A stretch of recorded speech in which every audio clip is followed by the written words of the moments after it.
பேசாத என்கிட்ட. கிட்ட வந்து பாரு இனிமேல்.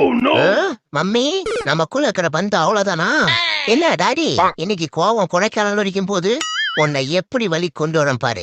டாடி நீ என்ன கொஞ்ச மாதிரி கொஞ்சி பொசசிவ்னஸ பொங்க வைப்போம். சரி நீ என்கிட்ட வாடா என் செல்ல குட்டி அம்மு குட்டி புஜ்ஜு குட்டி.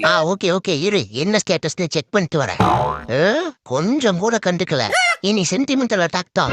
மம்மி நம்ம ரிலேஷன்ஷிப்புக்கு ரெஸ்ட் கொடுத்துட்டியா? குட்டியில இருந்து உன் கையால தானே சாப்பிட்டுருக்க. இனிமேல் எப்படி நான் சாப்பிடாம இருப்பேன்? இழைச்சி எறும்பா போயிடுவனே. சொல்லு மம்மி. போட்ட எஃபர்ட் எல்லாம் இழிச்சிட்டு போயிடுச்சியா? என்ன பண்ணுவேன்?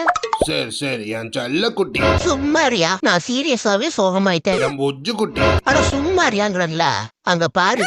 டேய் வா இங்க. மம்மினா மம்மி தான். சாரி மம்மி இனிமேல் நான் குறும் பண்ண மாட்டேன். I love you mummy. என் செல்ல குட்டி. எங்கேயாவது